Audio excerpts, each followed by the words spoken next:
এই পৃথিবীর যেই সমস্ত মুসলিম নারী রব্বুল আলামিনের দেওয়া বিধানগুলোকে বন্ধুরা আমার লঙ্ঘন করবে, শুধু লঙ্ঘনই করে তাই না, বরং লঙ্ঘন করে আর গর্ব করে দর্পে চলে।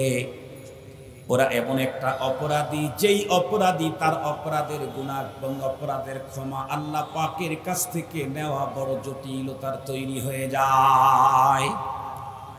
মনে রাখবেন সারা জীবন একটা উসুল, কাপড় যত দামি হোক না কেন তার ভিতরে ময়লা লাগতেই পারে।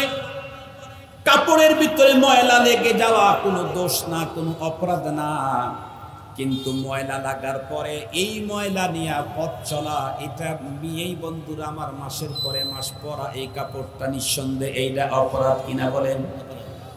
মানুষ যত বড় বন্ধুরা আমার বুজুর্গই হোক না কেন, নবী এবং সাহাবী এই দুই গ্রুপ বিলখুসুস নাম বিয়ায়ে কেরাম বাদ দিয়ে সাহাবায়ে কেরামেরও দুনিয়াতে বন্ধুরা আমার দোষ গুণ ছিল না? ছিল না? অবশ্যই ছিল। হযরতে সাহাবায়ে কেরাম মাসুম নন, সাহাবায়ে কেরাম হলেন মাসুম উস্তাদ কি মাহফুজ শাগিরদে।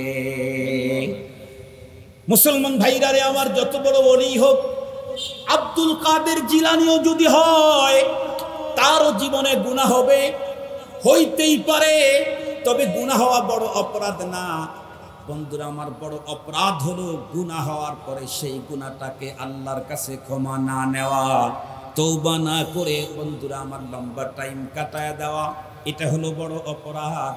এর চাইতে বড় অপরাধ হলো গুনাহ করেছে আবার গুনার উপরে অহংকার আর ভাব দেখা। গুনাহ করেছে তো করেছে, সেটা আবার বলে বেড়ায়। মুহতারাম হাজরিন, যে কথা আমি বলতেছিলাম, তো আমার মেয়ে আমার মা, এই অবস্থায় কিছু অংশ ঢাকলো, কিছু অংশ খোলা রেখে বের হলো, সে তো জাহান্নামে যাবেই যাবে। জাহান্নামের কোন জায়গায় যাবে, কোথায় থাকবে? নবীজি বলেন জান্নাতে তো যাবে না, যাবে না, জান্নাতের ঘ্রাণ পাওয়া যায় এমন এরিয়াতেও এই জাতীয় মুসলিম নারীদেরকে থাকতে দেওয়া হবে। এই মুসলিম নারী একাই শুধু জাহান্নামে যাবে তাই না, এই মুসলিম নারীর গার্ডিয়ান যে আছে, তার ভাই অথবা বাবা অথবা বড় আব্বা, আঙ্কেল, চাচা বলেন, যাই বলেন, মামা বলেন, গার্ডিয়ান স্বামী বলেন, যে আছে সে দেখেছে তার মা মেয়ের ইসলাম বিরোধী চলাফেরা, তারপরেও কখনো বাধা দেয় নাই, বরং তাকে চলার জন্য সহায়ক অনেক কিছুই ব্যবস্থা করে দিয়েছে। পয়গম্বরের হাদিসের ভাষায় এই লোকটাকে দুয়ুস বলা হয়। এই লোকটাও বন্ধুরা আমার মেয়ের অপরাধের কারণে একে জাহান্নামে যেতে হবে। মুসলমান ভাইরা রে আমার, লম্বা কথা বলতে চাই না, তো বলতেছিলাম কাপড় পরার পরেও উলঙ্গ তার এক নাম্বার সূরত হলো যতটুক পর্যন্ত ঢেকে রাখতে বলেছিলেন ততটুক পর্যন্ত ঢাকে নাই, ঢেকেছেন কিন্তু পুরাটা ঢাকে নাই। এও পোশাক পরার পরে উলঙ্গ। আরো একজন পোশাক পরার পরে উলঙ্গকে বলে পুরাটাই ঢেকেছে, ঢেকেছে তো ঢেকেছে, আরো বেশি করে এক্সেস কাপড়ও রেখে দিয়েছে, কিন্তু কাপড়টা তার এত বেশি পাতলা, উপর থেকে বন্ধুরা আমার 3 পাট্টার পরেও ভিতরের শরীরের সবকিছু দেখা যায়। যেই অংশটা পুরুষের যেমন নাভির উপর থেকে হাঁটুর নিচ পর্যন্ত ঢেকেই রাখতে হবে। রব্বুল আলামিন বলেছেন শুধুমাত্র কেবলমাত্র কাপড় জড়ানো তোমাদের জন্য, এই কারণে কাপড় দেই নাই, বরং ইউয়ারি ঢেকে রাখবা, পর্দা দিবা, ভিতরে দেখতে দিবা না, এজন্য সাওআতিকুম এই অংশটাকে এজন্য আমি কাপড় নাজিল করলাম। পুরুষের এই অংশের ভিতরে এমন কোন পোশাক, এমন কাপড়, যেই কাপড় পরলে পুরুষের নাভির থেকে হাঁটুর নিচ পর্যন্ত অংশগুলি দেখা যায়, এটা যেমন পুরুষের জন্য জায়েজ নাই, নারীর যতটুকুন অংশ শরীয়তের ভিতরে সতর ঘোষণা করেছে অতটুকুনের কোনো জায়গাতেই এই জাতীয় পোশাক পরা নারীর জন্য জায়েজ নাই। এই জাতীয় পোশাক যে পরলো, সে পোশাক পরার পরেও উলঙ্গ। নবী বলেন কাসিয়াতুন আরিয়াত, আরো এক প্রকারের পোশাক পরেছে কিন্তু সে উলঙ্গ। বন্ধুরা আমার, মুহাদ্দিসিনে কেরাম তার ব্যাখ্যায় লিখেছেন সে কারা, বলে না না, অর্ধেকটা ঢাকে নাই, পুরাটাই ঢেকেছে। আবার বন্ধুরা আমার একদম পাতলা কাপড় দিয়া বন্ধুরা আমার ঢাকার চেষ্টা করে নাই, বরং মোটা কাপড় দিয়ে এই কাজটা করেছে। কিন্তু যেই পোশাকটা তৈরি করেছে পোশাকটার নাম হলো স্কিন শার্ট, এটাও স্কিন শার্ট, প্যান্ট এটাও স্কিন প্যান্ট। তার মানে একদম বডির ফিটনেসের সাথে একদম সুতোয় সুতোয় মিল রেখে পুরুষ তার পরনের পোশাকটা পরলো, যেই পোশাক টাইট হওয়ার কারণে তার শরীরে শরীরে আল্লাহ প্রদত্ত ডিজাইন উঁচু নিচু গ্যাপ গুপ যা আছে সবগুলি উপর দিয়ে অমনটি দেখা গেল। নারীরটাও যদি এমনটি দেখা যায়, মুহাদ্দিসিনে কেরাম বলেন এই জাতীয় পোশাক যারা পরে আল্লাহর পয়গম্বর তাদের বেলায় বলেছেন কাসিয়াতুন আরিয়াত। ও কাপড় পরলে কি হবে? কাপড় তো পরাই হয়েছে গোপনে রাখার জন্য, কিন্তু কাপড় পরার পরও যদি ওপেন হয়ে যায় তাহলে এই কাপড় পরার কোনো তর্জমাই হতে পারে না। কাপড় তুমি কেন পরলা? গোপন করার জন্য তো। তাহলে যেই কাপড় পরলে দেখা যায় বেশি পাক্কা হওয়ার কারণে, বেশি টাইট হওয়ার কারণে, তাহলে তো তোমার এই কাপড় পরার কোনো যুক্তি কোথায় নেই। এই জন্য এই জাতীয় কাপড় পরিহিত পুরুষ নারী, নারী আর পুরুষ উভয়ই উলঙ্গ থাকার শামিল। নবীজি বলেন ওরা এই জাতীয় পোশাক পরে রাস্তায় যখন বের হবে কিছু অংশ খুলে রাখবে, কিছু ঢেকে রাখবে, অথবা একদম পাতলা পোশাক পরবে ওই নারীগুলি, অথবা একদম স্কিন পোশাক টাইট পোশাক পরে বের হবে। ওদের লক্ষ্য হলো মুমিলাতুন মাইলাত, ভিন্ন পুরুষকে নিজের প্রতি আকৃষ্ট করতে চায়, ওরাও অন্য পুরুষের প্রতি আকৃষ্ট হতে চায়। শুধু কি তাই, পোশাকে তো এমন ডিজাইন করবেই, ওই নারীদের আরো একটা স্বভাব থাকবে, ওদের মাথার চুলের ডিজাইন করবে হলো উটের পিঠে যেমন উঁচু হয়ে থাকে, ওদের মাথার চুলের অংশ এই পিছনের অংশটা উঁচু হয়ে থাকবে। বলেন তো এখন কাঁকড়ার আমদানি হয়েছে না? এখন কাঁকড়া খাওয়া যায় যে সেই কাঁকড়া খাওয়া যায় নাকি? না না, যায় মানে জায়েজ বলবে মা, অনেকে খায়, ভদ্রলোকেরা খায়। বর্তমান সময়ে তো অনেক ভদ্রলোক হলো তারা অখাদ্য যারা খায় তারা হলো বেশি ভদ্র হয়। যেমন সিগারেট খাদ্য না অখাদ্য? জোরে বলেন। বিড়ি, আরে একটু জোরে বলেন না কেন? না হয় আপনারা খান, এখন তো খাইতেছেন না। তো এখন যেহেতু খাচ্ছেন না, এখন আপাতত পক্ষের বিপক্ষের সমস্যা নেই, খান তো খান, একটু গোপনে খান। আমি জিজ্ঞেস করতে চাই, এই বিড়ি আর সিগারেট যে অখাদ্য তার সবচেয়ে বড় প্রমাণ পৃথিবীর এমন কোন দামি খাবার আছে যেটা মানুষ টয়লেটে খায়? বলেন, নাম বলেন, কথা বলেন না কেন? পৃথিবীর এমন কোন দামি খাবার আছে যেই খাবারটা পরিবেশন হয় খায় মানুষ টয়লেটে? আমরা দেখেছি বাংলাদেশে নাম করা বড় বড় সরকারি অফিসে গিয়ে দেখেছি toilet neat and clean, high commode লাগানো, অনেক দামি দামি বিদেশি টাইলস, কিন্তু ভিতরে ছোট ছোট মোতাও আছে। যেই সাবজেক্টটা নিয়ে এখন বাংলাদেশে সোশ্যাল মিডিয়া এবং পত্রপত্রিকাতে মোটামুটি আলোচনা সমালোচনার তুলকালাম চলতেছে, সেই বিষয়টা নিয়েই আজকে আমি ইসলাম কি বলে, আমি মুসলিম হিসাবে আমার করণীয় কি, এর উপরে দিক নির্দেশনামূলক আলোচনা পেশ করব। আমার আজকের আলোচনার বিষয়বস্তু শরীয়তের দৃষ্টিতে পোশাক।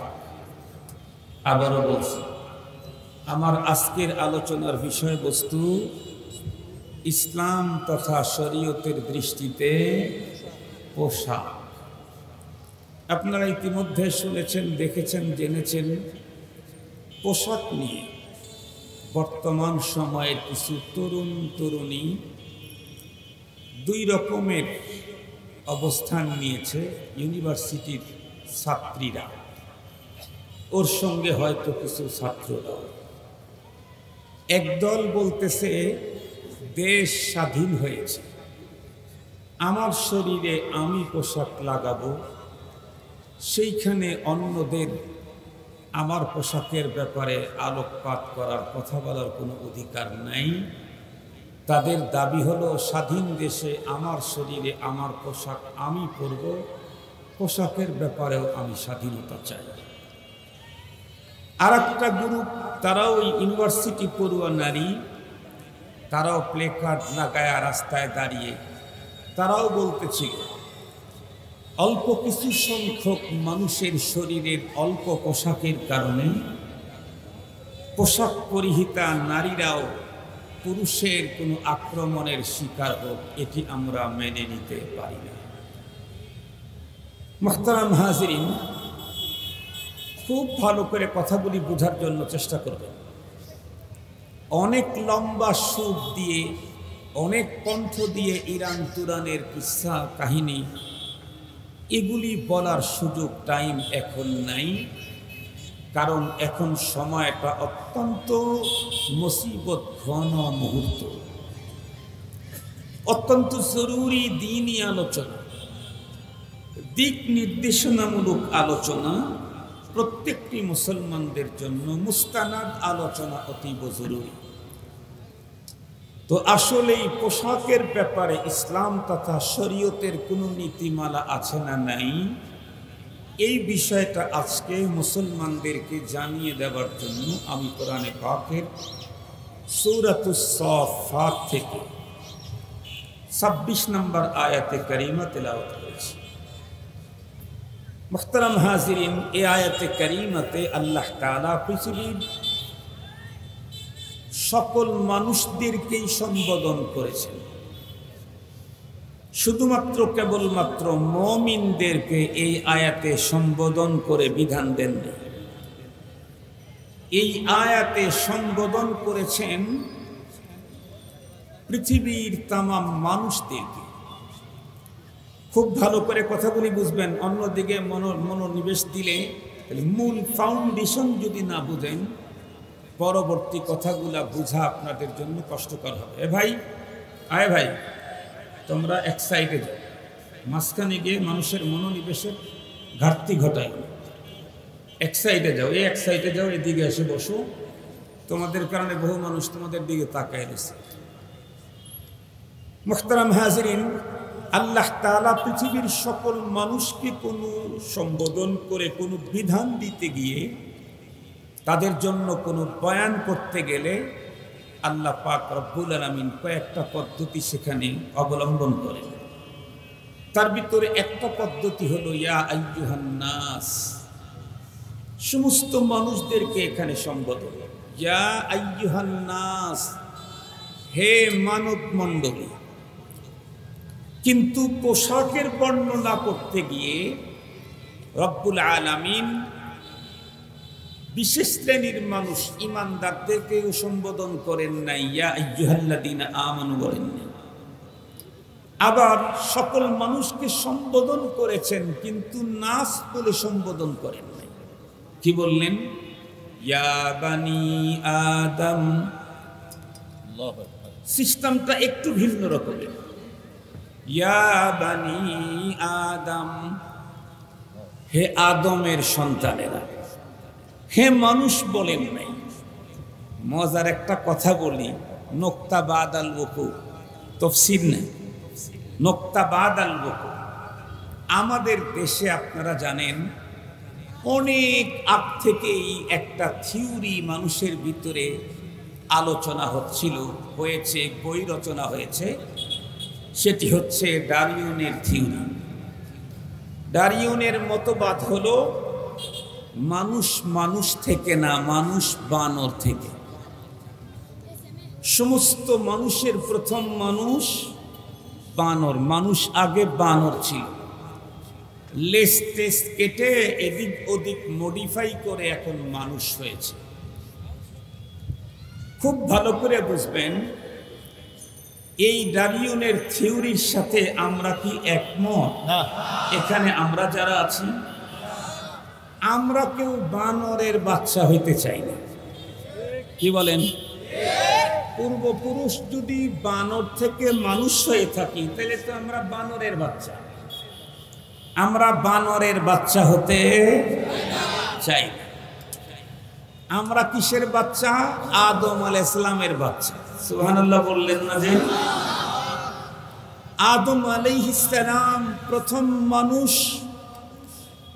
এই প্রথম মানুষটা শুধু মানুষই নন, বরং প্রথম পয়গম্বর। সুবহানাল্লাহ বললেন না যে? আমরা তো বানর থেকে আসি নাই, শুধু এতটুকু না, মানব থেকেই মানব না, বরং নবী থেকে মানব আমরা। পৃথিবীর সর্বপ্রথম মানুষ উনি পাবলিক না পয়গম্বর? পয়গম্বর। পৃথিবীর প্রথম মানুষটা আল্লাহ তাআলা পয়গম্বর বানিয়ে কিয়ামত পর্যন্ত আনেওয়ালা সকল মানুষের মর্যাদাকে অনেক উঁচু করে দিয়েছেন। এজন্য আমরা আমাদের পূর্বপুরুষ বানর ছিল এই থিওরির সাথে আমরা একমত না। আমরা হলাম এই মতাদর্শী, আমাদের পূর্বপুরুষ প্রথম মানুষ যিনি ছিলেন উনি মানব ছিলেন, পয়গম্বর ছিলেন, সাইয়্যিদিনা আদম আলাইহিস সালাম। মুহতারাম হাজিরিন, আল্লাহ পাক রব্বুল আলামিন এই আয়াতে কারিমাতে আদম সন্তানদেরকে সম্বোধন করেছেন। সুবহানাল্লাহ বললেন না? আদম আলাইহিস সালামের সন্তানদেরকে সম্বোধন করে বলতেছেন, ইয়া বানি আদম, হে আদম সন্তান। তার মানে কিছু মানুষ কি না, সব মানুষ? সব মানুষ। যারা বলে আমাদের মূলে বানর ছিল, তাদের তথ্য ভুল। তারা মনে করে আমাদের মূলে বানর ছিল। এজন্যই বর্তমান সময়ে যারা পোশাকের স্বাধীনতা চাবে, পোশাকেও আমার স্বাধীনতা চাই, আমার ইচ্ছা হলে পোশাক পরব, না হলে না পরব, তাহলে বলবো এই জাতীয় স্বাধীনতাকামী যারা হবে তারা আদম আলাইহিস সালামের সন্তানের পরিচয় না দিয়ে বানরের বাচ্চা হওয়ার পরিচয় দেওয়ার বিষয়। কারণ ওদের তো আর পোশাক লাগে না।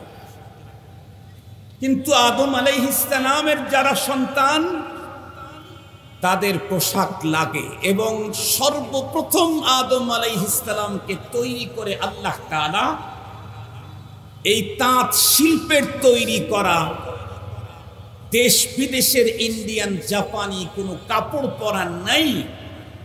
আদম আলাইহিস সালাম আর হাওয়া আলাইহিস সালামকে আল্লাহ তাআলা জান্নাতি পোশাক পরাইছে। শুধু পোশাক পরার নাই, জান্নাতি পোশাক পরাইছে। তো আমাদের আব্বা তো, আমরা তো তাদের পরবর্তী জেনারেশন যাদেরকে জান্নাতি পোশাক পরানো হয়েছে। তবে সেই পোশাকটাও এক সময় খুলে গিয়েছিল কিনা? কথা বলেন না কেন? সারা জীবন বাংলাদেশের মানুষ ওয়াজ শুনে, ওয়াজের মৌসুমে এ পরিমাণে বক্তার ঘাটতি, এক এক দিন এক এক বক্তাকে 4-5 জায়গায় যেতে হয়। আমরাও 3-4 জায়গায় যাই এক এক দিন, এই পরিমাণে। আর বক্তা তো অভাব নাই। বর্তমান সময়ে বক্তা হওয়ার জন্য পড়াও লাগে না, এলেমও লাগে না, কালামও লাগে না, শুধু চাপার কণ্ঠ হলেই বাস। আর যদি একটু মাঝে মাঝে গান টান গাইতে পারে আর সিগারেট খাওয়া দেখাইতে পারে, তাইলে তো 80 থেকে 90 হাজার টাকা তার বিজনেস। কথা বলেন না কেন? এ জাতীয় বক্তা আপনারা আমদানি করেন তো? করেন। এখানে না হইলেও পাশে না কোনো জায়গায় হয়। আমার সবচেয়ে বড় দুঃখ লাগে, ব্যথা লাগে, লজ্জা লাগে যখন কোনো কওমি মাদ্রাসাতে ওই জাতীয় কমেডিয়ান কালাম এদেরকে দিয়ে একটা মহান মালিকের হুকুম লঙ্ঘন করাইছিল। কে যেন? আমাদের পরম বন্ধু, না প্রকাশ্য শত্রু।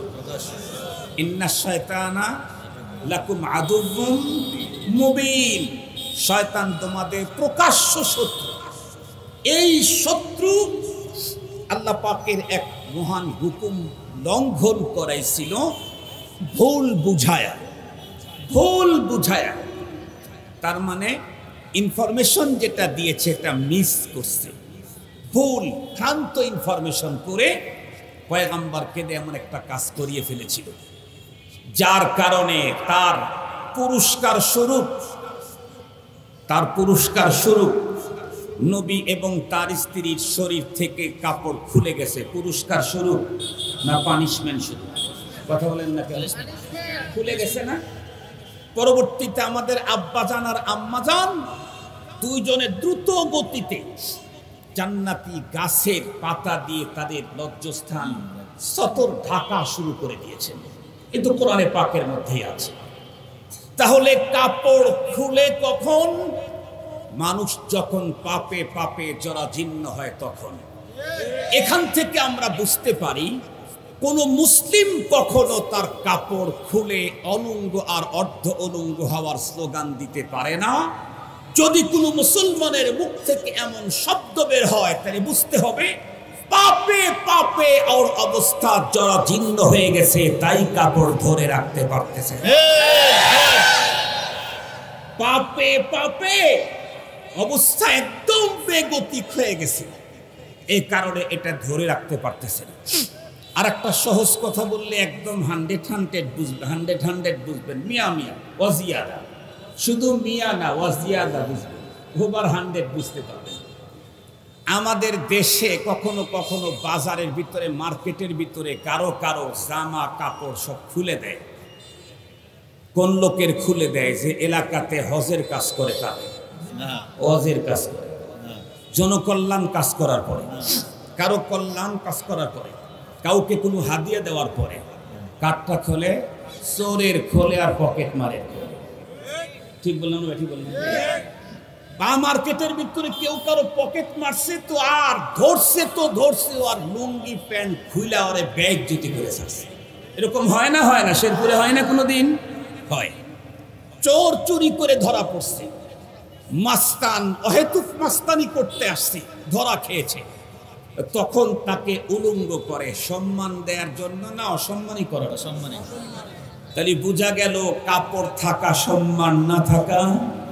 আর একটু জোরে বলেন, কাপড় থাকা না থাকা অসম্মান। খুব ভালো করে বুঝবেন, কাপড় যদি শরীরে থাকে তাহলে সম্মান, আর যদি কাপড় শরীর থেকে খুলে যায় তাহলে অসম্মান। আমরা কখনো অসম্মানী হতে চাই না। কেউ অসম্মানী করতে চাইলে তার কাছে দুহাত করজোড় করে ক্ষমা চাই, এবং প্রতিদিন যখন হাত উঠাই তখন মালিকের কাছে বলি, আল্লাহ ইজ্জতের জীবন দান করো, বেইজ্জতি থেকে বাঁচাও, আসানির জীবন দান করো, মুশকিলাত থেকে হেফাজত করো, গুনাহমুক্ত জীবন দান করো, পেরেশানি মুক্ত জীবন দান করো। এটা আমাদের প্রতিদিনের সব দোয়াতে আল্লাহ পাকের কাছে চাওয়া। সুতরাং কোন মুমিন মুসলিম কখনো কাপড় খুলে অর্ধ অলঙ্গ হওয়ার আবেদন জানাইতে পারে না। এবার আসুন আল্লাহ পাকের কোরআনে আল্লাহ তাআলা কি বলেছেন। আল্লাহ তাআলা বলেন, ইয়া বানি আদম قد أنزلنا عليكم لباسا يواري سوآتكم وريشا। আল্লাহ পাকের কোরআনের এতটুকুন আয়াতে আল্লাহ বললেন যে আদম সন্তান, ডারিউনের থিওরিতে বানরের বাচ্চা যারা, তারা কাপড় খোলার আবেদন করতেই পারে। আদমের বাচ্চা যারা, তাদেরকে আমি আল্লাহ বলে দিই, তোমাদের জন্য আমি কাপড়ের উপকরণ নাজিল করলাম। আল্লাহ বলেছেন লিবাসা, আমি একটু তর্জমাতে বলছি কাপড় না, কাপড়ের উপকরণ। কেন? এইভাবে তৈরি করা কাপড় সবাইকে আল্লাহর পক্ষ থেকে দেওয়া হয়নি। আদম আলাইহিস সালামকে দেওয়া হয়েছিল, হাওয়া আলাইহিস সালামকে দেওয়া হয়েছিল, ইব্রাহিম আলাইহিস সালামকে যখন উলঙ্গ করে অগ্নিকুণ্ডে ফেলে তখন তৈরি কাপড় দেওয়া হয়েছিল। আর আমাদের সবাইকে কাপড়ের উপকরণ দিয়েছেন। যদি তৈরি করে পাঠাইতেন তাহলে কোটি কোটি মানুষ কাপড়ের ফ্যাক্টরিতে কাজ করতে না পারলে বেকার হয়ে যেত। এই জন্য কর্মসংস্থানের ব্যবস্থা করেছেন রব, কাপড়ের উপকরণ পাঠিয়েছেন, কাপড় পাঠান নাই। মালিক ইচ্ছা করলে কাপড় পাঠাইতে পারতেন, এবং পারেন, করেছেন, পাঠিয়েছেন, কিন্তু সবার জন্য দেন নাই। কেন?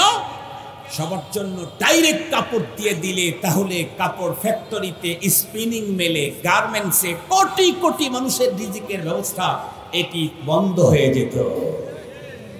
ফাইল হাকিম লা ইয়াখলু আনিল হিকমা। এজন্য আমি তর্জমা করতেছি। আল্লাহ তাআলা বলেন, আমি তোমাদের এখানে কাপড়ের উপকরণ দিয়েছি। এই পৃথিবীতে বিজ্ঞানীরা হাজার না কোটি আইটেমের আবিষ্কার করেছে, কোটি কোটি আবিষ্কার বিজ্ঞানীদের আছে, কিন্তু একজন বিজ্ঞানী তামাম পৃথিবীতে একজন এমন দেখাইতে পারবেন না যেই বিজ্ঞানী আল্লাহ পাকের তৈরি করা কিচ্ছু না নিয়ে শুধুই তার হাত পা বডি দিয়ে, তার গবেষণা দিয়ে ছোট্ট 1 ইঞ্চি পরিমাণ কোনো জিনিস আবিষ্কার করেছে। দেখাইতে পারবেন কি? পারবেন। অনেক বড় উড়োজাহাজ আবিষ্কার করেছে, টন টন ওজন নিয়ে আকাশে উড়ে যায়, কিন্তু এই উড়োজাহাজ আবিষ্কার করতে এখানে প্লাস্টিক লেগেছে। এই প্লাস্টিকের এই জিনিসটা মূল জিনিসকে দিয়েছে আল্লাহ। এখানে ওখানে ম্যাগনেট লাগিয়েছে, এই ম্যাগনেটটা কে দিয়েছে আল্লাহ। ওই জায়গায় লোহা দিয়েছেন, লোহার এই ধাতুটাকে তৈরি করেছেন। রব্বুল আলামিনের তৈরি করা রকমারি ধাতুকে একত্রিত করে তারা একটা করে আবিষ্কার করেছে। মুহতারাম হাজিরিন, কোনো কিচ্ছু ছাড়া পৃথিবীতে একটা আবিষ্কার দুনিয়ার কেউ কারো নাই, কেউ করতে পারে না। এই কাজ শুধুমাত্র কেবলমাত্র কাজ আল্লাহ। উনি কোনো কিছু করতে চাইলে তার সিস্টেম, কারো কাছ থেকে কোনো উপকরণ নিতে হয় না, বরং ইন্নামা আমরুহু ইদা আরাদা শাইআ, ইন্নামা আমরুহু ইদা আরাদা শাইআ আইয়াকুলা লাহু কুন ফায়াকুন। কাদেরে কুদরত দারি হরচ খাহিয়া কুনি, মুর্দারা তু জানে বখশি জিন্দারা বেজা কুনি। तरफतुल आईने जहां बरहम जनाद, कसनुमी यारद के आजादम जनाद, कसनुमी यारद के आजादम जनाद, फ़आलुल लिमा युरीद। मुहतरम हाज़रीन, तो रब्बुल आलमीन কাপড়ের উপকরণ বলেন, আমি উপকরণ দুনিয়াতে পাঠাইলাম, এখন তুমি তোমাদের চয়েস মতো কাপড় বানায় নাও। একদম পাতলা বানাইবা, হুজুরের দার মতো বানাও। উপকরণ দিয়েছি, বাইরের থেকে কিছু আনতে হবে না, সব আমার তৈরিতে আছে। আবার যিনি বয়ান করতেছেন তার মতো একটু মিডিয়াম, বেশি পাতলা না বেশি মোটা না বানাও। আবার অনেক বেশি মোটা বানাইতে চাও বানাও। ওর উপরে আবার তুমি তোমার কালার চয়েস মতো কালার লাগাইতে চাও লাগাও। কালারের উপকরণ আমি দিয়ে দিলাম, মডিফাই করে অনেক বাড়াইতে পারবো। সুবহানাল্লাহ বললেন না যে?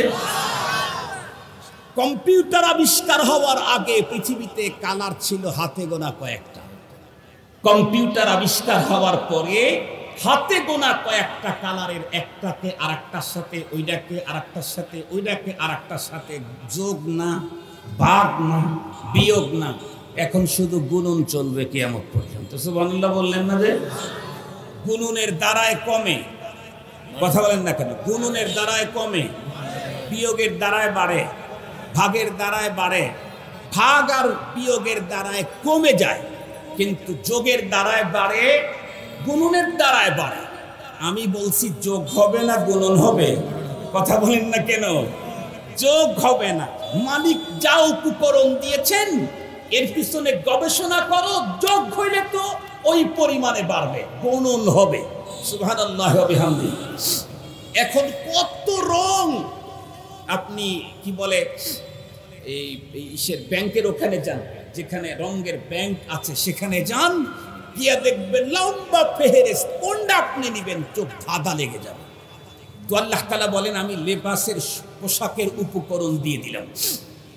মজার একটা কথা হলো, শরীয়তে ইসলামে পোশাকের বিধান দিয়েছেন, কিন্তু পোশাকের নাম উল্লেখ করেন নাই।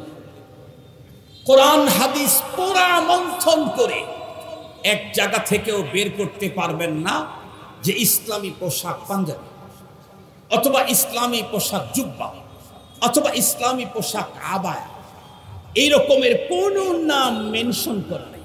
কোরআনে পাকেও নাই, হাদিসেও নাই। ইসলামী পোশাক। কেন? ইসলামী পোশাকের ব্যাপারে যদি কোরআন হাদিস নাম মেনশন করে দিতেন তাহলে অনেক জায়গার মানুষদের সুবিধা হলেও অনেক জায়গার মানুষের অসুবিধা হতো। আর আল্লাহ পাক কোরআনে আগেই বর্ণনা করছেন, কোরআনে আমি বিধান দিলাম, বিধি বিধানের 500 আয়াত নাযিল করে দিলাম, কিন্তু সকল বিধানের ব্যাপারে একটা গুরুত্বপূর্ণ জিনিস আমি খেয়াল রাখলাম। কি? ইন্নাল্লাহা ইউরিদু বিকুমুল ইউসর, ইন্নাল্লাহা ইউরিদু বিকুমুল ইউসরা ওয়া লা ইউরিদু বিকুমুল উসর। আল্লাহ পাক বলেন বিধান আমি দিলাম, 500 আয়াত নাযিল করলাম শুধু বিধিবিধানের, কিন্তু সব বিধান তোমাদেরকে দিতে গিয়ে তোমাদের সহজ হয় সেই দিকটাই লক্ষ্য রেখেছি, কঠিন হয় এমন বিধান আমি দেই। আল্লাহ পাক আরো বলেন, লা ইউকাল্লিফুল্লাহু নাফসান ইল্লা বুসআহা, লা ইউকাল্লিফুল্লাহু নাফসান ইল্লা বুসআহা, লাহা মা কাসাবাত ওয়া আলাইহা মাকতাসাবাত। এই বান্দা, তোমার সক্ষমতা নেই এই ব্যাপারে, এই জাতীয় কোনো ব্যাপারে আমি তোমাকে মুকাল্লাফি করি নাই, আমার অর্ডারই নেই, তুমি পারবে না এমন অর্ডার আমি দেই নাই। ফরজ নামাজ দাঁড়িয়ে পড়া ফরজ, কিন্তু অসুস্থতার দরুন কেউ দাঁড়াইতে পারতেছে না, তাহলে তার জন্য কি দাঁড়িয়েই পড়তে হবে না বসে পড়ার অনুমতি আছে? বসেও পড়তে পারতেছে না, কষ্ট হচ্ছে অনেক বেশি, তাহলে সেই ক্ষেত্রে শুয়েই পড়বে। রুকু সিজদা তো জরুরি, কিন্তু রুকুও করতে পারতেছে না, সিজদাও করতে পারতেছে না, শরীয়ত অপশন দিয়ে সে ইশারা করে করলেই। সুবহানাল্লাহ বললেন না যে কিবলা মুখ হয়ে নামাজ পড়া ফরজ নাকি? কিবলা মুখ হয়ে নামাজ পড়া ফরজ। এমন জায়গায় গেছে কিবলা ফি আইয়ি জিহাতিন লা ইয়াদরি ওয়ালাইসা হুনা রাজুলুন ইয়াসআলুহু মিন আইয়ি জিহাতিন ফি আইয়ি জিহাতিল কিবলা। এমন জায়গায় গেছে ও নিজেও বুঝতেছে না কিবলা কোন দিকে, কাউকে জিজ্ঞাসা করবে তাকেও পাইতেছে না। শরীয়ত আসান করে দিয়েছে। কি? এত লম্বা 1.5 কিলোমিটার হেঁটে হেঁটে কোমরের ব্যথা বাড়ানো দরকার নেই, একটু ডান বাম দিকে হাঁটে দেখো তো, জিজ্ঞাসা করো কারো পাওয়া যায় নাকি, যদি পাওয়া যায় জিজ্ঞেস করো, কাউরে পাওয়া যায় নাই তাহলে অনেক বেশি পেরেশানি করা দরকার নাই। আল্লাহর উপরে ভরসা করে দরুদ শরীফ করে একটু ফিকির করো, আর কোন দিকে হতে পারে আল্লাহ তুমি আমার দিল সেদিকে ঘুরায় দাও, বাস ফিকিরের পরে তোমার মন যেদিকে বলছে এটাই তোমার কিবলা। নামাজের পরে দেখছে ইন্না লিল্লাহ একদম অপোজিট, পূর্ব দিকে সিজদা হয়েছে। শরীয়ত কি বলেছে? তোমার নামাজ কিবলার দিকে পড়লে যেই নাকি অপোজিটে সিজদা হয়েছে সেই নাকি। আল্লাহ কি বলে দিয়েছেন, ইন্নাল্লাহা ইউরিদু বিকুমুল ইউসরা, বিধান দিলাম, তবে বিধান দিতে গিয়ে আমি তোমাদের সহজ হয় আসান হয় এটা আমি আমার লক্ষ্য রাখলাম। এই বিষয়টা 100% ঠিক করে তোমাদেরকে বিধান দিয়েছে। এই জন্য কোটি কোটি বিধান আসলে সমস্যা কোথায়? কারণ আমার সক্ষমতা যা তাই আমার রব আমাকে অর্ডার করেছে। আলহামদুলিল্লাহ বললেন না যে? মুহতারাম হাজিরিন, এবারে আসুন তো বলতেছিলাম আল্লাহ পাক নাম মেনশন করে কোনো পোশাকের নাম উল্লেখ করেন নাই। কেন? ছোট্ট একটা গ্রহ, পৃথিবী কিন্তু ছোট একটা গ্রহ। বাংলাদেশের কথা বলি নাই, ভারতবর্ষের কথাও বলি নাই, এশিয়ার কথাও বলি নাই, তাম ওয়ার্ল্ড আল্লাহ পাকের তৈরি করা গ্রহের একটা ছোট্ট গ্রহ। এই তো কিছুদিন আগেই বিজ্ঞানীরা এক নতুন তারকার সন্ধান পেল, যেই তারকা সম্পর্কে তারা তথ্য দিয়েছে সূর্যের চাইতে কয়েক হাজার কোটি গুণে, কয়েক লাখ কোটি গুণে একটা তারকা। এই রিসেন্ট সৌর বিজ্ঞানীরা একটা তথ্য দিয়েছে, তারকার নাম উল্লেখ করেছে। এই ছোট্ট পৃথিবীতে যারা দেশ দুনিয়া ঘুরে দেখেছেন তারা জানেন বাংলাদেশের আবহাওয়া আর এই আমরা যে দেশের সাথে আগে এক ছিলাম পাকিস্তান, পাকিস্তানের কোন কোন এরিয়াতে আবহাওয়া সেম সৌদির মতো। সৌদিতে যেমন প্রচন্ড গরম, এই তো গত রমজানে আল্লাহ তাআলা তার ঘরে যাওয়ার সুযোগ করে দিয়েছিলেন। ওইখানে যাওয়ার পরে আমার আগের থেকে এই অভিজ্ঞতাটা আছে। একদম দিন দুপুরের সময় সূর্যের যে তাপ, আর সৌদির আকসার জায়গা হলো পাথর, মাটি নেই। পাথরের উপরে যখন রৌদ্র পড়ে, এরপরে অ্যাবেল কোনো গাছপালাও নেই। আমার মনে হয় দুপুরের সময় যদি সৌদি আরবের কোন উঁচু পাহাড়ের উপরে কাউকে মাত্র আধা ঘন্টার জন্য রেখে দেওয়া হয়, আধা ঘন্টা পরে তার ডেড বডি উদ্ধার করতে হবে, জীবিত পাওয়ার সুযোগ নেই। এত সিরিয়াস তাপ, এত কঠিন গরম। আমি তো আমার হাজীদেরকে বলতাম, আল্লাহ তাআলা হাসরের ময়দানে দাঁড় করানোর দরকার নেই। সৌদি আরবের উঁচু কোনো পাহাড়ে যদি দুপুরের সময় এই তাপের মধ্যে দাঁড় করায় দেয়, তাহলেই বাঁচার সক্ষমতা আমাদের নাই। তাহলে কোন দেশ তো এমন আছে যে দেশে প্রচন্ড গরম, রব্বুল আলামিন যদি ডিজাইন দিয়ে দিতেন ফুল হাতা, গলার ভিতরে আবার এখানে টাই লাগায় এটা বন্ধ করে দিয়ে এর টোটালটা মোটা কাপড়ের পরতে হবে, বাঙালির পক্ষে সম্ভব হলেও অনেক দেশের মানুষের জন্য তা কষ্টসাধ্য হয়ে যেত। মুহতারাম হাজিরিন, আবার যদি বলতেন সবার জন্য একদম পাতলা, তাহলে যেই দেশে খুব বেশি তুষার পড়ে, যে দেশে খুব বেশি তুষার পড়ে, সেই দেশের মানুষের জন্য এই পোশাক পরে জীবনযাত্রা বড় কষ্ট হয়ে যেত। এই জন্য রব্বুল আলামিন নীতি বলে দিয়েছেন, নীতি নির্ধারণ করে দিয়েছেন, সিস্টেম বলে দিয়েছেন। এখন তুমি কোনটা নিবা, সিস্টেম আমারটাই হবে, কোনটা চয়েস করবে এটা তোমার ব্যাপার। সুবহানাল্লাহ বললেন না যে সিস্টেম আমারটা হবে। সিস্টেম কি দিয়েছেন? কোরআন শরীফের ভিতরে আল্লাহ তাআলা সূরাতুল আরাফের 26 নম্বর আয়াতে কারিমা যেটা আমি তেলাওয়াত করেছি, এই জায়গাতে আল্লাহ তাআলা বলেন, আমি তোমাদের জন্য পোশাকের উপকরণ দিয়ে পোশাক তৈরি করে তোমাদের কাছে পাঠিয়ে দিয়েছি দুইটা কারণ। কয়টা কারণ? আমি যতটুকু পড়েছি তার কিছু অংশের কথা আজকে আপনাদের মতো বলবো। তার ভিতরে একটা হলো আল্লাহ পাক বলেন ইউয়ারি সাওআতিকুম। প্রথম নাম্বার উদ্দেশ্য হলো পোশাক পৃথিবীতে নাজিল করার, তৈরি করার, পোশাক তোমাদেরকে দেয়া। প্রথম টার্গেট হলো ইউয়ারি সাওআতিকুম।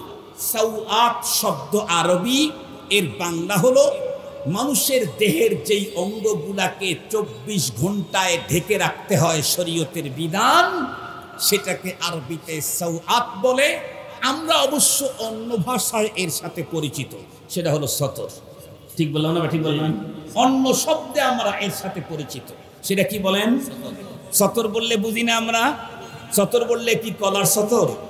না না না, সতর আরবি সতর, এটা আমরা বুঝি, এটা কলা গাছের ইয়া না, বরং এটা হলো নারী আর পুরুষের দেহের বিশেষ অংশ, যেগুলোকে 24 ঘন্টা ঢেকে রাখতে হয়। রব্বুল আলামিন বললেন, আমি যে তোমাদের জন্য রকমারি 1000 আইটেমের 40 রঙের এই কাপড়ের এগুলি দিলাম আমি তোমাদেরকে।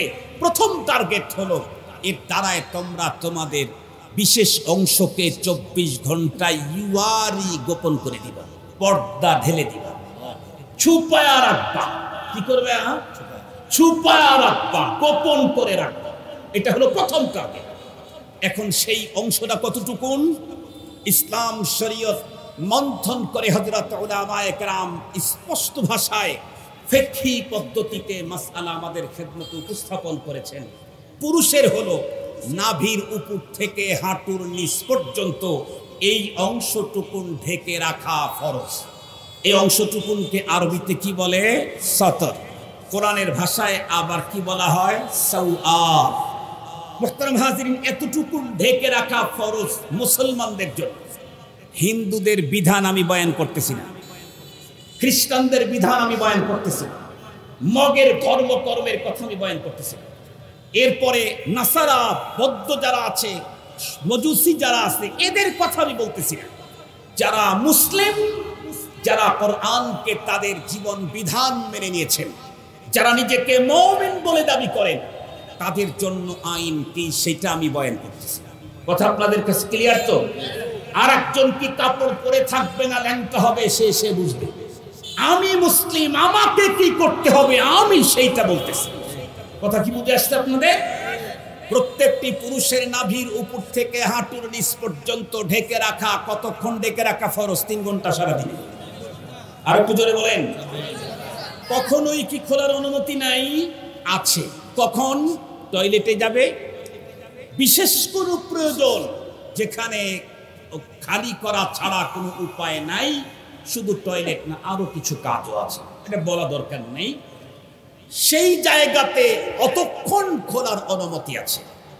এরপরে বাবা ছেলের সামনেও এই অংশ খোলার অনুমতি শরীয়তে নেই।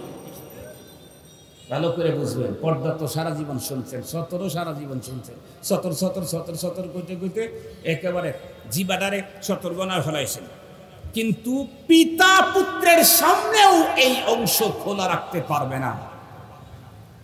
পুত্র পিতার সামনেও বালেগ হলে খোলা রাখতে পারবে না, পুরুষ পুরুষের সামনেও খোলা রাখতে পারবে না। মুহতারাম হাজরিন, খুব ভালো করে বুঝবেন। কিন্তু বর্তমান আমাদের দেশে মুসলিমদের কিছু আধুনিক ফ্যাশনম্যান যুবকদেরকে আমরা দেখি রাস্তায় যখন বের হয় তখন তারা হাফ প্যান্ট পরে। কথা বলেন, হাফ প্যান্ট পরে? হাফ প্যান্ট নাম, হাফ প্যান্ট এই নামের ভিতরেও 2 নম্বর। হাফ মানে কি 4 ভাগের 1 ভাগ? কথা বলেন না কেন? হাফ মানে কি 4 ভাগের 1 ভাগ? জীবনে ইংরেজি পড়ি নাই, স্কুলে যাই নাই, তাই বলে হাফের তর্জমা বুঝি না এরকম মনে করেন। হাফ মানে কি অর্ধেক, 4 ভাগের 1 ভাগ না, সেটা তো 1/4%, 1/4, 4 ভাগের 1 ভাগ। মুহতারাম হাজরিন, হাফ আমাদের দেশের যুবকেরা যে প্যান্ট পরে সেটা কি হাফ না 4 ভাগের 1 ভাগ? হাফ হইলে তো নাভি থেকে পায়ের তালু পর্যন্ত, হাফ হইলে তো হাঁটু ঢেকেই যাবে। কথা বলেন না কেন?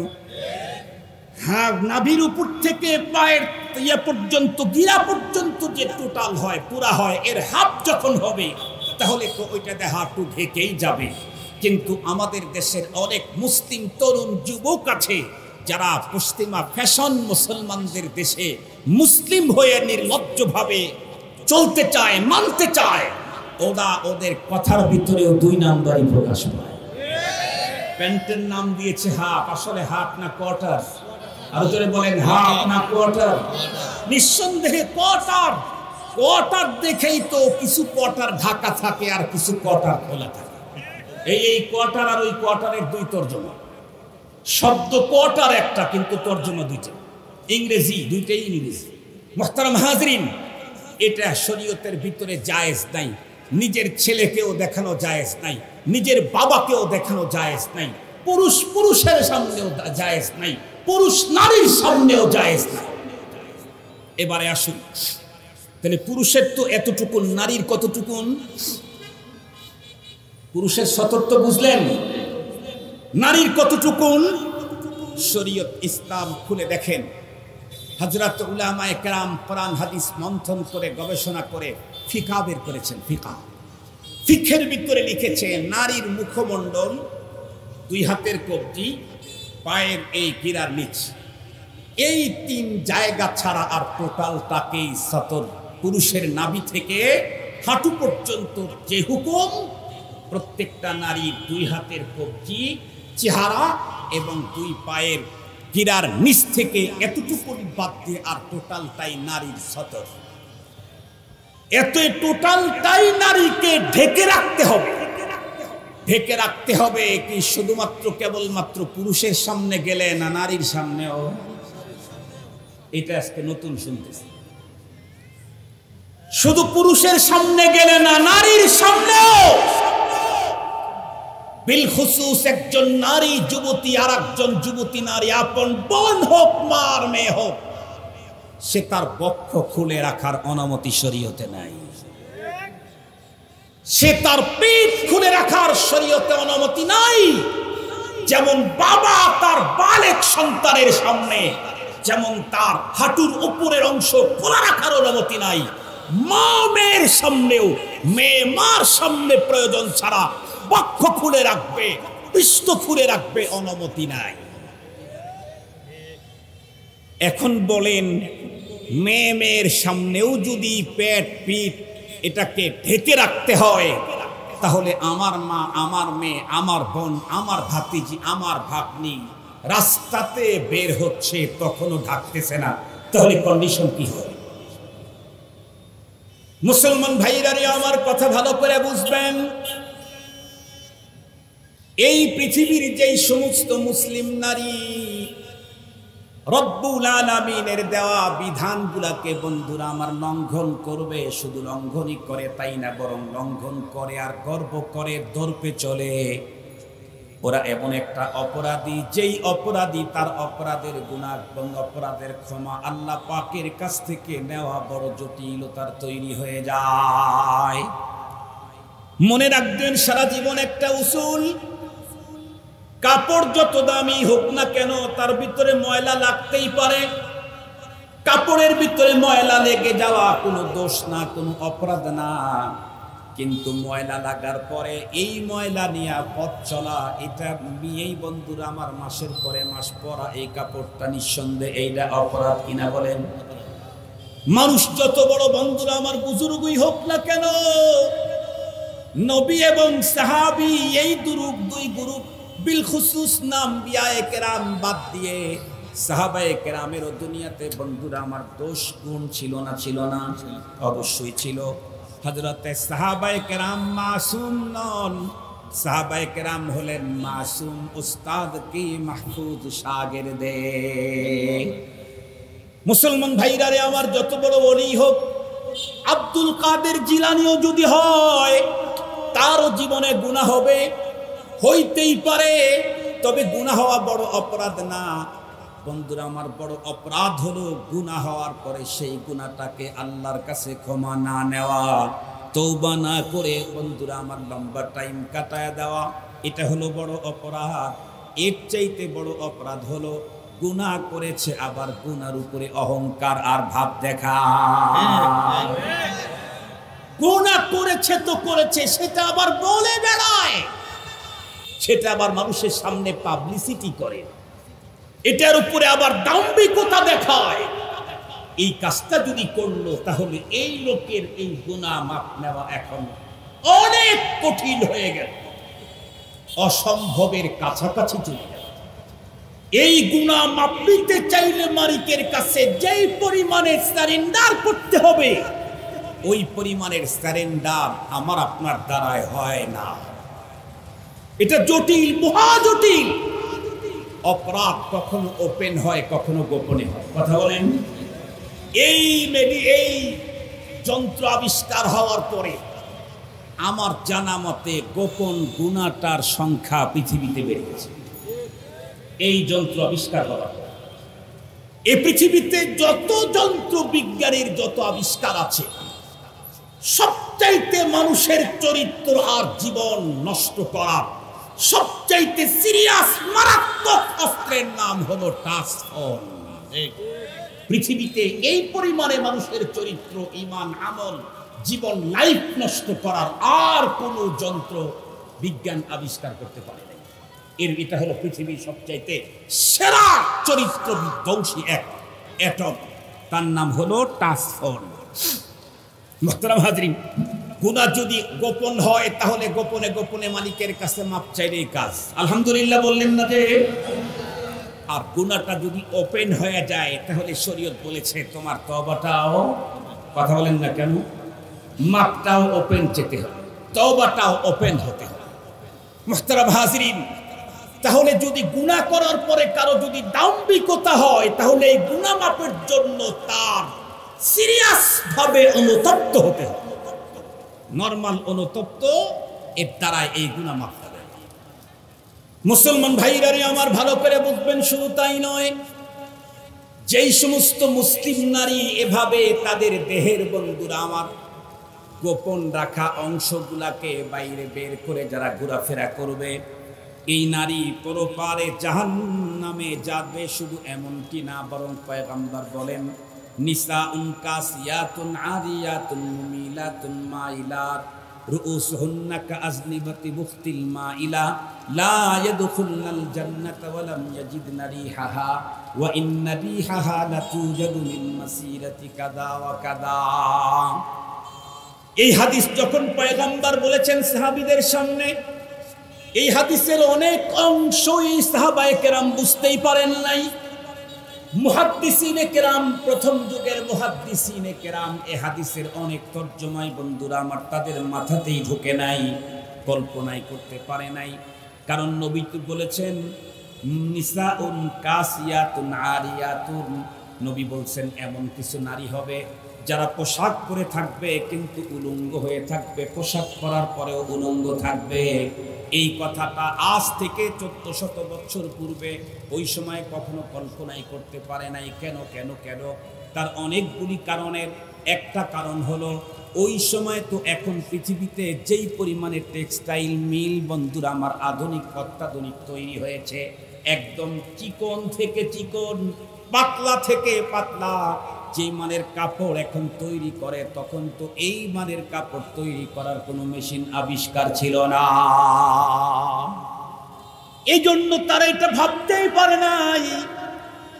কিন্তু 1400 বছর পরে এসে আমরা মুহাদ্দিস লাগবে না হাদিসটা বোঝার জন্য, শুধুমাত্র তর্জমা পড়লে একজন সাধারণ মুসলমান বুঝবে কাপড় পরার পরেও উলঙ্গ কেমনে হয়। মুহাদ্দিসিনে কেরাম বলেন কাপড় পরার পরেও উলঙ্গ থাকে 3 কোয়ালিটির কাপড়ওয়ালা নারী। কয় কোয়ালিটির কাপড়ওয়ালা নারী? জোরে বলেন, কয় কোয়ালিটির কাপড়ওয়ালা নারী? 3 কোয়ালিটির কাপড়ওয়ালা নারী কাপড় পরার পরেও বন্ধুরা আমার তারা উলঙ্গ। 1 নাম্বার হলো কাপড় পরেছে বটে কিন্তু যতটুকুন শরীয়ত ঢাকতে বলেছে অতটুকুন ঢাকে নাই, কিছুটা খোলা রেখেছে। যেমন আজকের যুবক নতুন ফ্যাশনওয়ালা হাই সোসাইটির অনেক বেশি টাকাওয়ালা যুবক, ও দেখবেন কোয়ার্টার প্যান্ট পরে রাস্তায় বের হয়েছে, কিছু ঢেকেছে কিন্তু পুরাটা ঢাকে নাই। ঢাকার জন্য সীমা দেওয়া হয়েছে। পুরুষ যেহেতু নাভির উপর থেকে হাঁটুর নিচ পর্যন্ত, সে নাভির উপর থেকে নিয়ে নিচ উপর থেকে শুরু করে তার রানের অর্ধেক পর্যন্ত ঢেকেছে আর অর্ধেক ঢাকে নাই। সুতরাং এই কাপড় পরে থাকলেও তাকে পুরা কাপড় পরেছে বলার সুযোগ, এ যেন উলঙ্গই রয়েছে। ঠিক তদ্রূপ আমার ঘরের আমার মেয়ে, আমার মা, আমার বোন, আমার ভাতিজি, আমার ভাগিনী, যে কেউ বাইরে বের হলো কিন্তু তার হিজাব নাই, জিলবাব নাই, বোরকা নাই, পড়েছে পরনের মাত্র 3টা কাপড়ে দিয়েছে 3 পিস। এটা ভালো জিনিস, 3টা পিস যেহেতু ভালো। কিন্তু এখন লক্ষ্য করে দেখবেন অধিকাংশ মেয়েরা আর 3 পিস পরে না, এখন 2 পিস চলে। কথা বলেন, কথা বলেন। অধিকাংশ মেয়েরা, বিশেষ করে উচ্চ শিক্ষিতা আর অভিজাত ফ্যামিলির টাকাওয়ালা, এরা দেখবেন 3 পিস দেয় না, 2 পিস। আমি 4-5 বছর আগে সিরাজগঞ্জ গেছি, নিউ মার্কেটে অল্প দামে কাপড় পাওয়া যায়। নিউ মার্কেটে অন্যান্য দোকানের মানে ইয়া বেশি, ডেকোরেশন অনেক দামি, ওই দামও অনেক বেশি নেই। এই জন্য আমি ছোট দোকান থেকে জিনিস কিনি। 2টা নিয়ত করে, একটা হলো ছোট দোকানদারের কাছে বেশি গ্রাহক যায় না, আমি গেলাম বেচারার তো কিছু ফায়দা। 2 নাম্বার আমার ফায়দা হলো বড় দোকানে গেলে এসি খাবে দোকানদার আর ভাড়া নিবে আমার কাছ থেকে, বড় দোকানদার। এই জন্য দেখি যে দরকার নাই, একটু কম যেখানে পাওয়া যায় সেখান থেকে কিনি। তো নিউ মার্কেটে ঢুকছি, ঢোকার পরে তো মানুষ চিনে ফেলছে, এই যে আমাদের এই ভাইয়েরা আমাদেরকে সারা দুনিয়ায় ফোকাস করাইছে, এই যে ভাইয়েরা, নাইলে আমাদেরকে কেউ চাও খাওয়াইতে না। একটা কাজ ভালো হয়েছে, যেখানে যাই সেখানেই ফ্রি চা পাই, কিন্তু আর একটা কাজ আবার খারাপ হয়েছে। প্রশাসনের লোকেরা একটু চুনের থেকে পানে গেলেই ফোন দিয়ে বলে হুজুর অমুক দিনের বক্তব্যে যে এটা, কেউ আবার আমাদের ফোনে ওই বক্তব্যের ছবি পাঠায় দেয়। তার মানে হলুদ কার্ড দেখাইল হুজুর, এরপর আর একটা কার্ড, এই কার্ডও দেখাইতে পারতো না। আমাদের ভাইদের আমদানি ছিল না, এদের আমদানিতে কিছু লাভ হয়েছে, কিছু সমস্যাও হয়েছে। মুহতারাম হাজিরিন, ওদিকে আমি যাব না, তবে আমার পীর ও মুর্শিদ যখন আসবেন আল্লাহর রাস্তে সব সরাইবেন, ধুইয়া পরিষ্কার করে দেবেন, নাহলে কিন্তু বয়ান করবেন না। তো ওইখানে যাওয়ার পরে আমি এক দোকানে গিয়ে বলছি যে আমার নাতি হয়েছে, নাতি সুন্দর দেখে একটা কাপড় দেন। বলে হুজুর 3 পিস দেব। আমি বললাম নাতিন না নাতির জন্য কাপড় নেব। বলে হুজুর শুনেছি বুঝেছি 3 পিস দেব নাকি? আমি অবাক হয়ে গেলাম। ইন্নালিল্লাহ। আমি বললাম কেন? আমি তো সারা জীবন জানি 3 পিস হলো নাতিনেরটা, 3 পিস হলো নাতিনেরটা। আমি তো নাতিরটা চাইলাম, এটা আবার 3 পিস হয় কেমন? হুজুর জানেন না, এইবারের এটাই ফ্যাশন। পরে বের করলো, কয় শুধু নাতি তো বলতেছেন, নাতি নানার জন্য এখন 3 পিস। নাতি নানার জন্য মানে বড়রা এখন 3 পিস দিচ্ছে।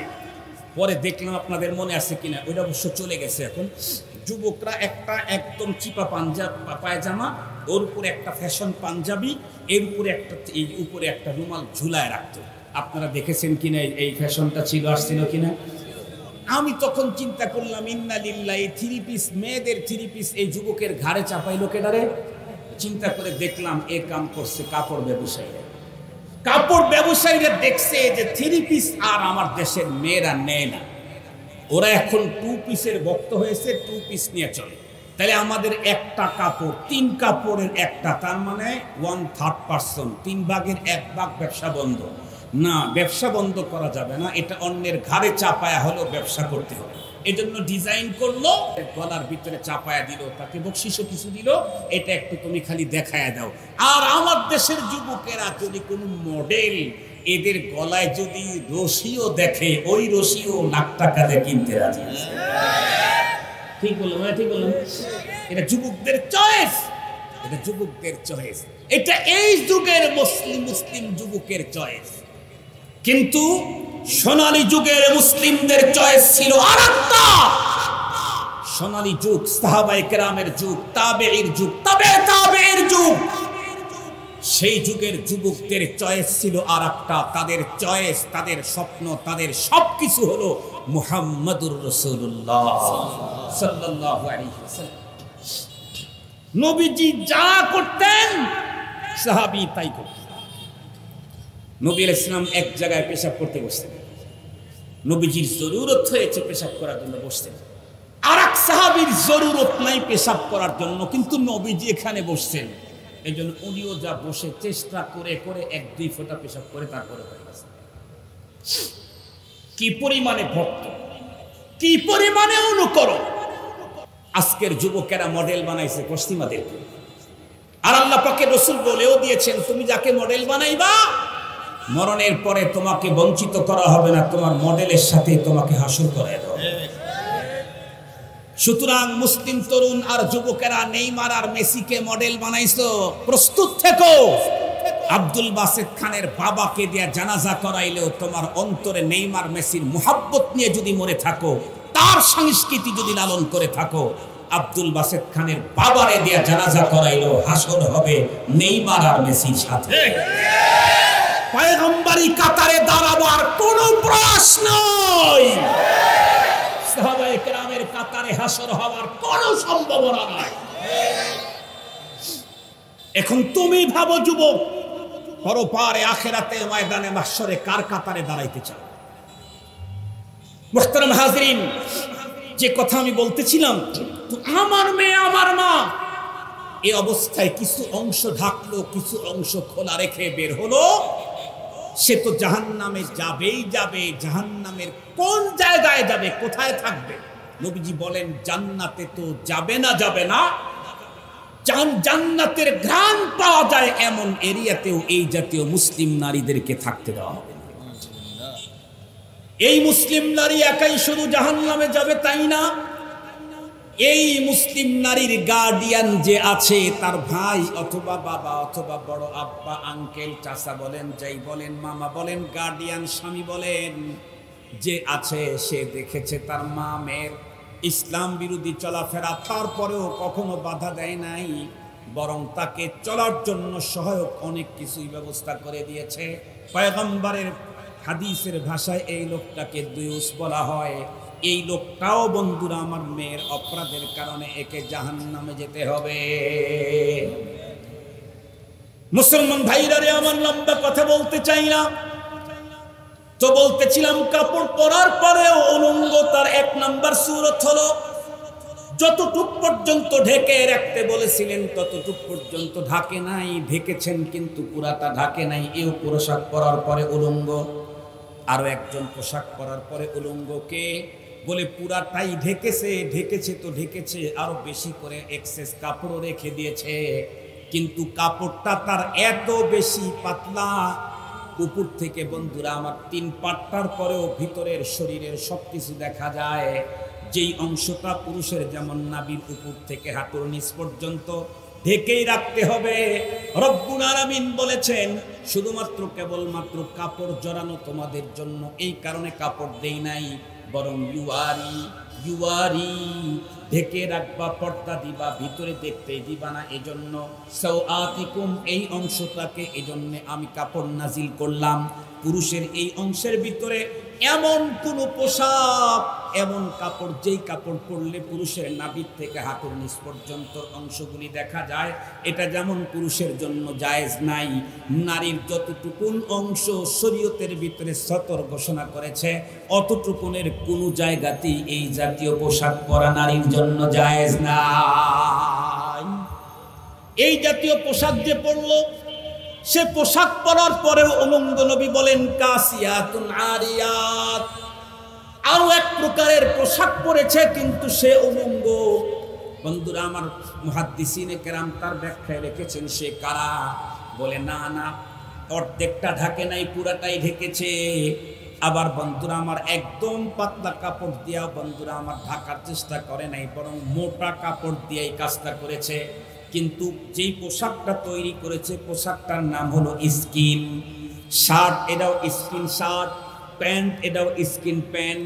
তার মানে একদম বডির ফিটনেসের সাথে একদম সুতোয় মিল রেখে পুরুষ তার পরনের পোশাকটা পরলো।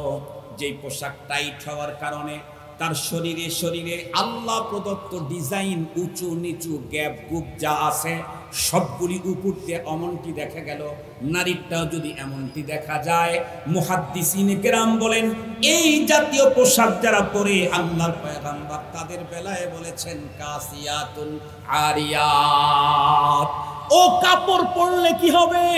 কাপড় তো পরাই হয়েছে গোপনে রাখার জন্য, কিন্তু কাপড় পরার পরও যদি ওপেন হয়ে যায় তাহলে এই কাপড় পরার কোনো তর্জমাই হতে পারে না। কাপড় তুমি কেন পরলা? গোপন করার জন্য তো। তাহলে যেই কাপড় পরলে দেখা যায় বেশি পাতলা হওয়ার কারণে, বেশি টাইট হওয়ার কারণে, তাহলে তো তোমার এই কাপড় পরার কোনো যুক্তি কোথায় নেই। এজন্য এই জাতীয় কাপড় পরিহিত পুরুষ নারী আর পুরুষ উভয়ই উলঙ্গ থাকার শামিল।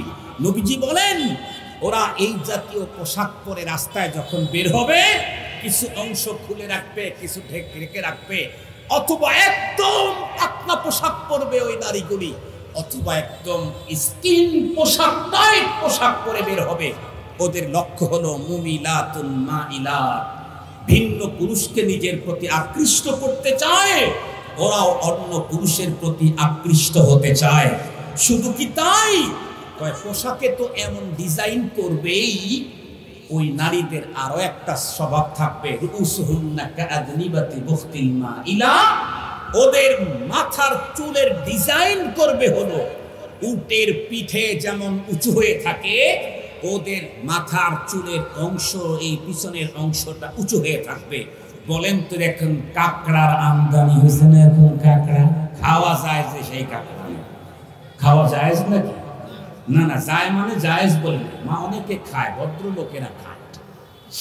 বর্তমান সময়ে তো অনেক ভদ্রলোক হলো তারা অখাদ্য যারা খায় তারা হলো বেশি ভদ্র হয়। যেমন সিগারেট খাদ্য না অখাদ্য? জোরে বলেন। বিড়ি, আরে একটু জোরে বলেন না কেন? না হয় আপনারা খান, এখন তো খাইতেছেন না। তো এখন যেহেতু খাচ্ছেন না, এখন আপাতত পক্ষের বিপক্ষের সমস্যা নেই, খান তো খান, একটু গোপনে খান। আমি জিজ্ঞেস করতে চাই, এই বিড়ি আর সিগারেট যে অখাদ্য, তার সবচেয়ে বড় প্রমাণ পৃথিবীর এমন কোন দামি খাবার আছে যেটা মানুষ টয়লেটে খায়? বলেন, নাম বলেন। কথা বলেন না কেন? পৃথিবীর এমন কোন দামি খাবার আছে যেই খাবারটা পরিবেশন হয় খায় মানুষ টয়লেটে। আমরা দেখেছি বাংলাদেশে নাম করা বড় বড় সরকারি অফিসে গিয়ে দেখেছি toilet neat and clean, high commode লাগানো, অনেক দামি দামি বিদেশি টাইলস, কিন্তু ভিতরে ছোট ছোট মোতাও আছে।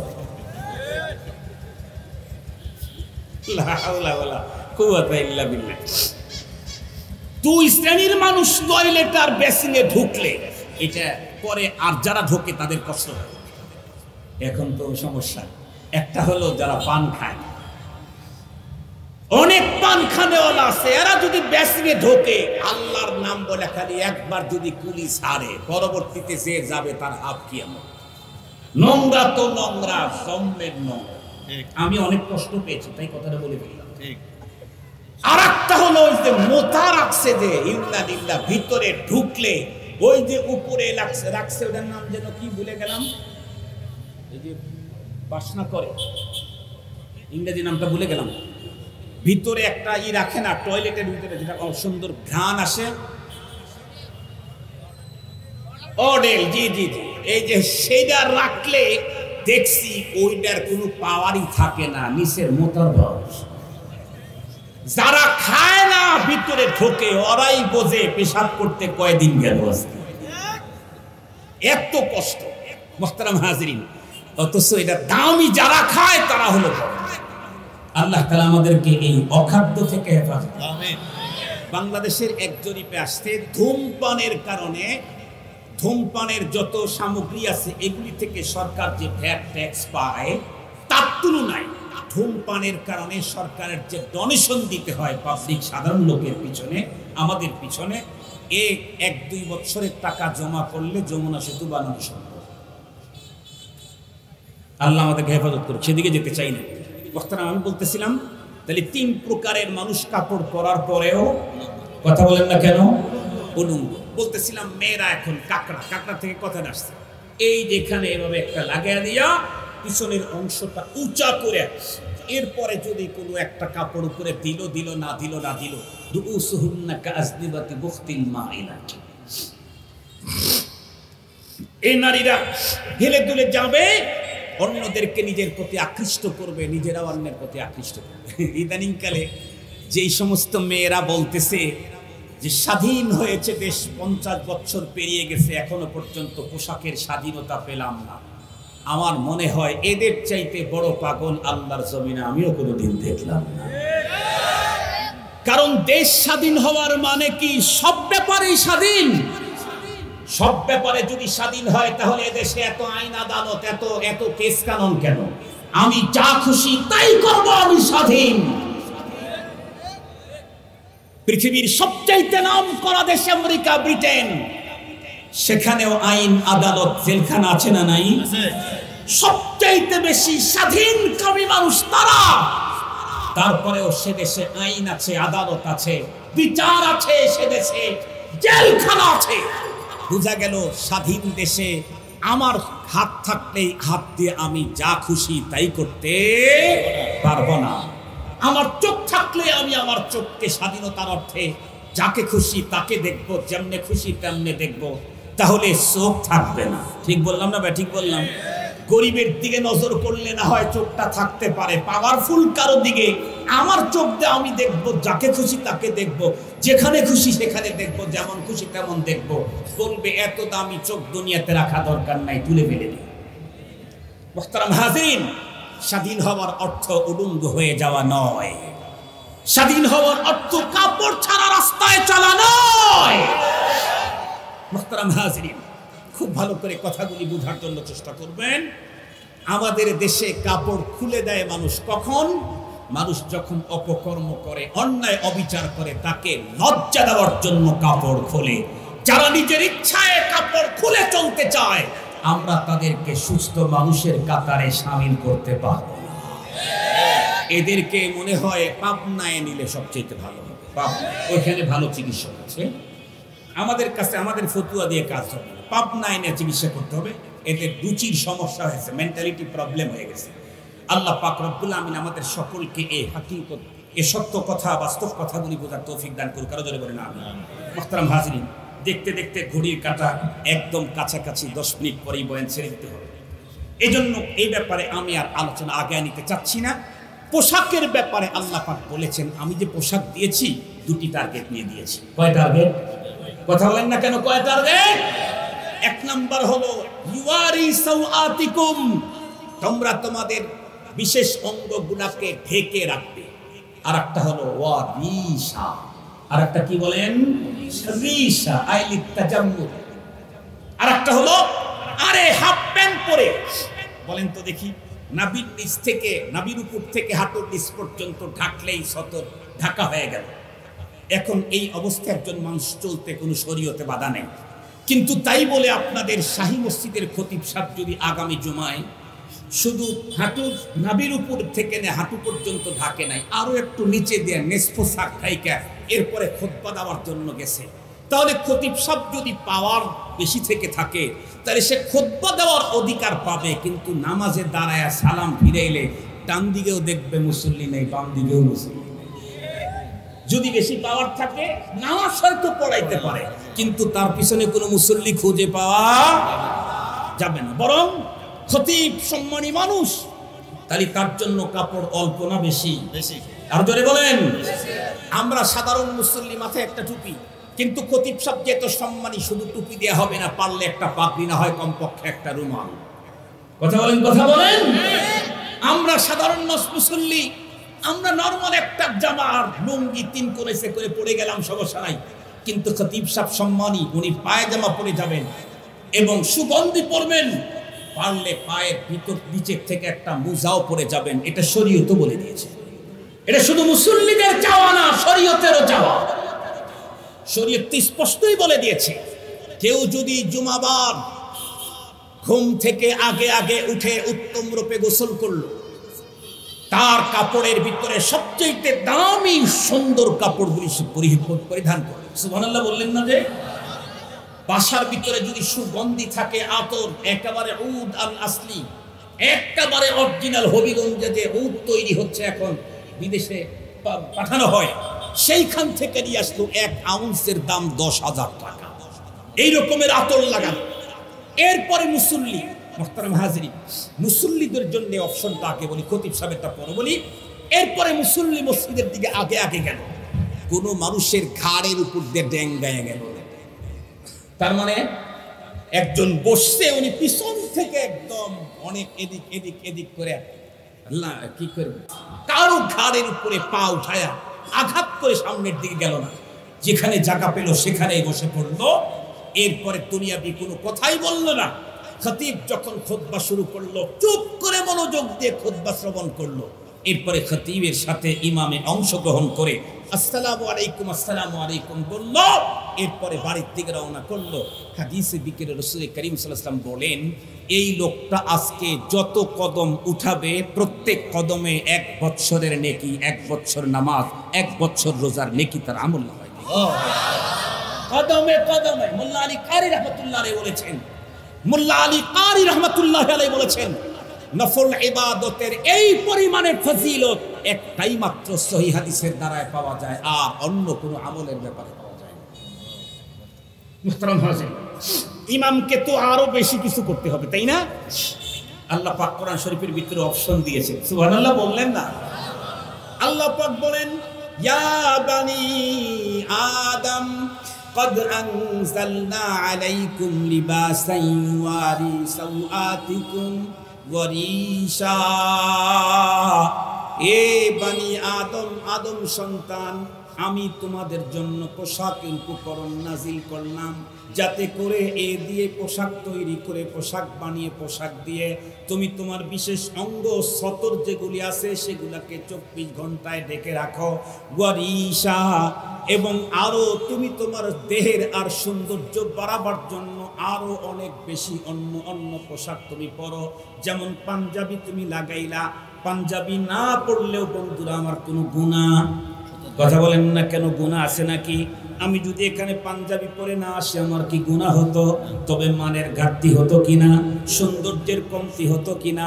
এই জন্যে বন্ধুরা আমার সৌন্দর্য বাড়াবার জন্য কোন রং তোমার চয়েস করে লাগাও। তুই একটা রং শুধু বললাম এগুলা লাগাবা না, আর পুরুষেরা সব ধরনের রং লাগাও, দুই একটা লাগাবা না।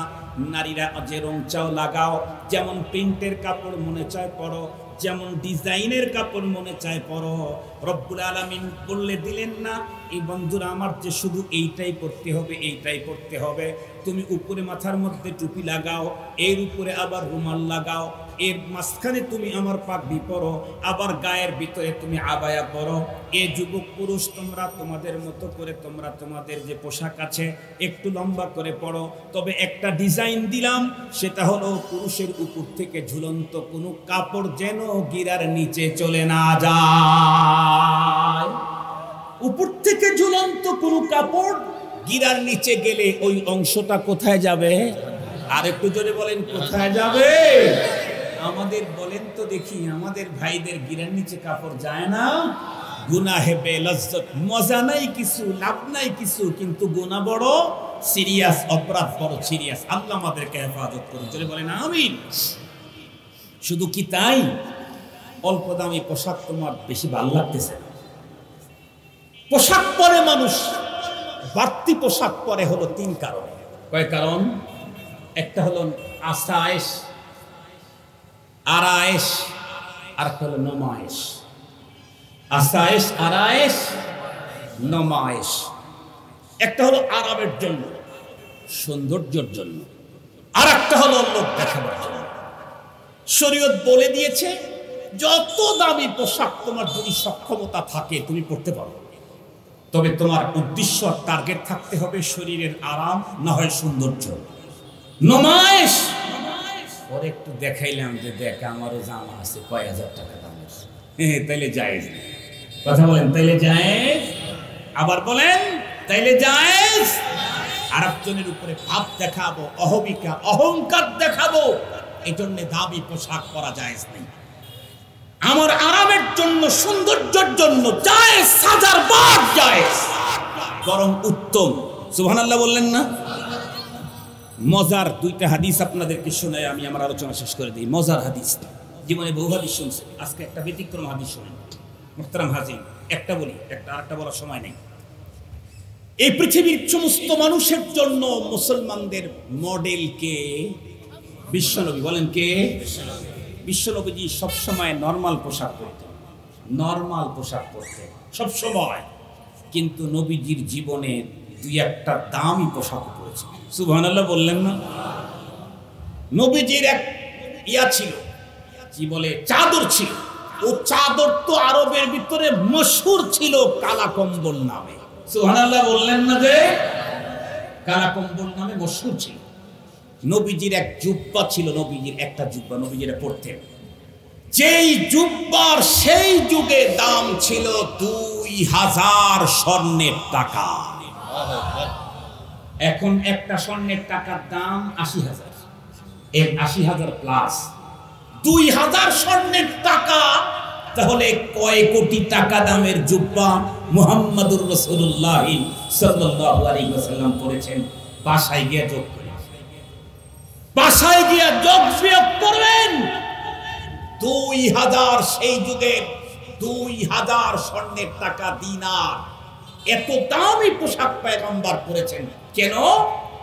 কারণ আল্লাহ পাক তার রাসূলকে কিয়ামত পর্যন্ত মানুষের জন্য মডেল ঘোষণা করেছেন। নবী যদি শুধুই স্বাভাবিকভাবে যেমন সাধারণ পোশাক পরতেন, তাহলে আমাদের দেশের মুসা বিন শমশের অত দামি পোশাক পরা যায় না। মুসা বিন শমশেরের পোশাক সম্পর্কে আপনাদের কোনো জ্ঞান ধারণা আছে?